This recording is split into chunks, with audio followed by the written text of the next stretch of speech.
What is up, YouTubes? I'm gonna be honest, Hinata is a commander I've slept on. I have my Jeskai deck with Kaikar, so I ignored Hinata, but now is the time to acknowledge how powerful Hinata is, how incredibly strong their effect is, and that this is one of the best Jeskai commanders ever printed. Full stop. Catch me in the comments if you disagree. But why, you may ask? Look at what Hinata does. Everything we cast costs one less for each target. That means this thing, March of Swirling Mists, costs 1 blue to phase every creature out on the battlefield. Why would you want to do that? I don't know, but the point is you can. And everything our opponent casts now costs 1 more for each target. Everything, whether it targets our stuff, our opponent's stuff, even their own stuff, you gotta pay the tax man, or in this case, the Kirin Spirit Thing tax. Okay, moving on. How should you build Hinata? That is the toughest question to answer when looking to build this commander deck. And we got 3 main ways to do it. First, just damage to everything. All the damage, and you destroy your opponents and everything your opponents play by constantly doing unfair amounts of damage.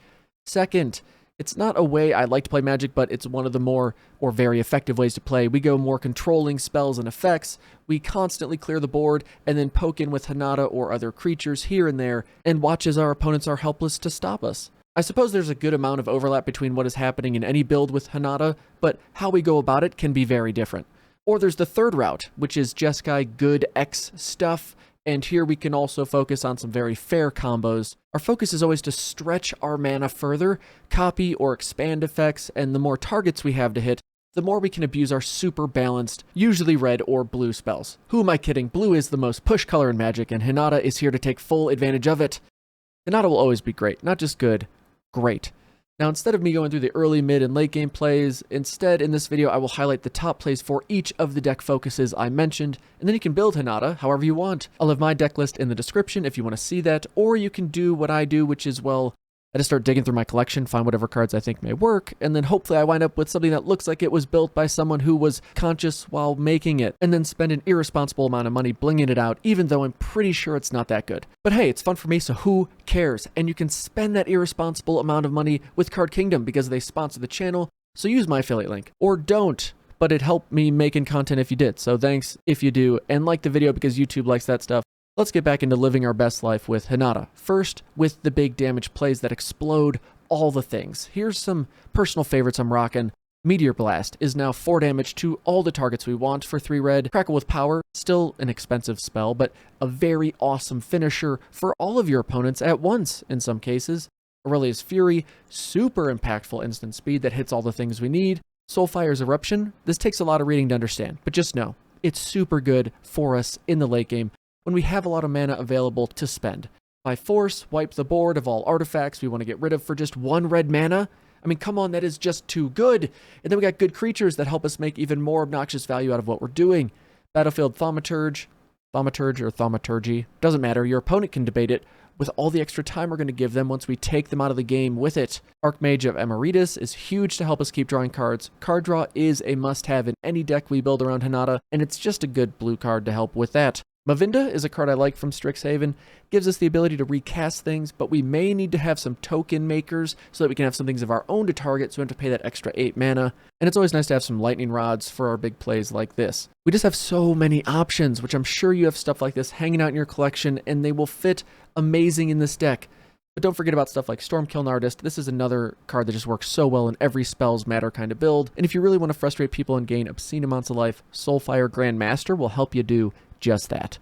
For that type 2 build where we're focusing more on control, Curse of the Swine is an infuriating card, and now it only costs 2 blue to wipe your opponent's board of all the problematic things, and we exile them, which is huge in some cases. It's going to leave our opponents squealing about how unfair Hinata is. Mass Manipulation, now it's just 1 extra mana for each thing we want to steal. I can taste the salt now. I mean, there's a lot of potential for salt with Hinata, so you may want to temper it down depending on how your playgroup goes. But just in case you don't care, Jin Gataxias doubles all of our obnoxious things and makes it even harder for our opponent to do anything. Yep, that's what we're doing. Grand Arbiter Augustine IV, just some salty goodness all around. Hate it, but undeniably good in what we're doing. And then Lear is one that once we've locked up our opponents and we want to make sure we have our removal or answers back or at the ready, here she is. There's a lot more here we'll see in the full build review. I just want to jump over to the third option, which is where I'm just playing stuff that I smashed together. And I'm looking for stuff that combos well with Hinata. So what's a better way to make combos than to make copies of your commander for those combos? So Sakashima and Spark Double, amazing, making everything cost more or less depending on what side of Hinata you're on. Pyromancer's Goggles, a sweet play that doubles the things we're casting. Speaking of doubling stuff, let's look at some more creatures like Dualcaster Mage or Orvar, the all form. And then stuff like Reality Spasm is a great way to make copies of all your mana rocks or creatures, and just two good cards that do great things together. Jeskai Ascendancy, another good way to draw cards, maybe make our creatures bigger if we need.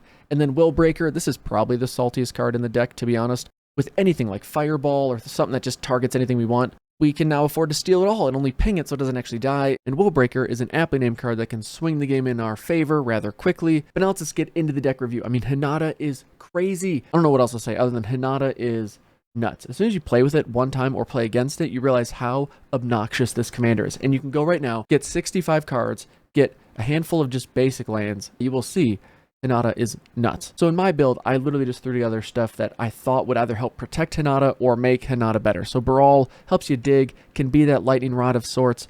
A lot of these I've already shown in the deck review, or ways to build Hinata. Goblin Electromancer, just more of the same effect. Stormchaser Drake, kind of a nice way. If instant speed stuff's already going to die, you can target it, draw some more cards, or if you want to throw something in it that could pump this or put a counter on it, and then you can keep targeting it for those 1 damage pings, keep drawing cards. We enjoy drawing cards, we enjoy making tokens, we enjoy pinging our opponents with Gutter Snipe. Gutter Snipe is always a creature that is looked past. You can do a ton of damage with Gutter Snipe. Mavinda, Mythic Rare from Strixhaven, I had no other idea to use, but works actually pretty well in this deck. We're gaining life, we're getting value out of the precons that we're maybe not using stuff from. We're drawing cards, creating tokens. Like, that's the point, is to make sure we're helping either protect Hinata or get us more fuel for Hinata to just keep doing her thing. I'm not like a huge fan. I think this is one of the worst alt art cards. Lear's just not a fan. Anyway, Wandering Archaic, this card's always annoying to deal with. Willbreaker, 100% going to have someone really not like you at the end of the game. Niv Mizzet, Jin-Gitaxias. It's just nice playing new cards in Commander decks, right? And then our spells. Literally, if it had X in the casting cost or something like this where I can just keep targeting stuff over and over, and apparently Launch the Fleet's one of my new favorite cards because it was an Ishin as well, but it just lets us build out a huge board. Maybe that's our win con. We wipe our opponent's board out by phasing everything out, and then we have a ton of tokens to just do what we need to do. If our opponents maybe run an artifact deck, guess what we're doing? Releasing the gremlins to nom on them and turn into 2/2s, I guess. Smoke Spirit's Aid, I bet this is a card that just keeps going up in value because it just feels like a card that's going to have more and more synergy as stuff gets printed, but it helps us create treasures to do more of the X costing things. Raleig's Fury, Common Storm, all of these help us do the thing, which is take unnecessary advantage of or obnoxious amounts of value from our commander. Chaos Warp, you gotta have a Chaos Warp in a red deck. It's just unfair if you don't. And then Eerie Interlude, it's actually only 1 white. That 1 white saved my board if you're gonna wipe me out or do something crazy. Not a bad deal. Ghostly Flicker, just always a ton of play around ability with a card like this. And then we're just doing more of the steal your stuff, destroy your stuff, Slowbound Epiphany. This card always tilts people because it's a very tilting card. Blatant Thievery, 4 mana, steal 3 things. Seems pretty good. Magma Opus, for 4 mana, we can ping 4 things, create 2 4/4s, and draw 2 cards. I mean, it's just a ton of value for 4 mana. Blasphemous Act, because I got a lot of them, and I just need something to wipe the board with in case I get in a bad position. And then I may have a bit too many mana rocks. I like playing a lot of mana rocks, and sometimes I have Kaikar in the deck because that can help me create tokens and stuff when I'm doing non-creature spell things. But there's just a lot of ways to keep creating more mana to keep getting more value out of the spells we're casting. Enchantments are really there to do more of the same. Underworld Breach gets us our stuff back, draw cards, or Leyline of Anticipation. You want to be the most annoying player at the table, start the game off with a Leyline of Anticipation out on the board. You're welcome. Dismiss into Dreams, this is another one that's kind of cool. You may have seen it from, who's the 5-color? Kenrith. You know, you see Dismiss into Dreams, doing that kind of thing. But if we just ping something for 1, guess what? It just got targeted and now you have to sacrifice it, and that's just all bad. But a really good way to get around stuff like Indestructible and yada yada that you may not always be able to. And then it's just land. Like, whatever land you have laying around, throw it in.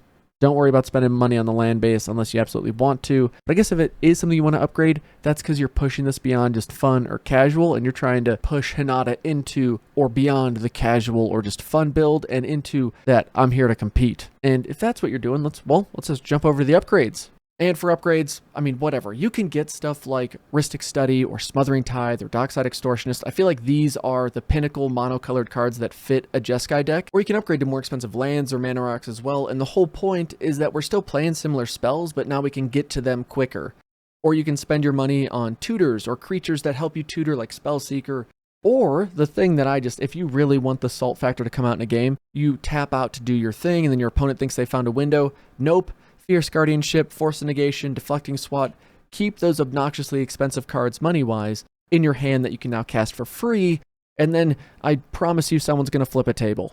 I mean, Hinata is a cEDH power level commander that you can build as budget as you want, and it will always bring powerful plays and some salt to the table. This is not a commander for every game. This is not a new commander I would introduce myself to a playgroup with, but if you feel some power creep coming into your group, or you want to have a high-powered build that you can probably piece together and still come out with something surprisingly good, Hinata is where it's at. I cannot believe I slept on this card as much, but Hinata is nuts. I hope you enjoyed the video. I hope you enjoyed this deck responsibly to help maintain your commander group friendships. And if you want to help me out, check out my Patreon, hit the like button and subscribe, leave a comment, and or always check out Card Kingdom and use my affiliate link to let them know I sent you. But that's it for me, folks. I really appreciate you watching, and we'll see you in the next one. Take it easy, my friends. Peace.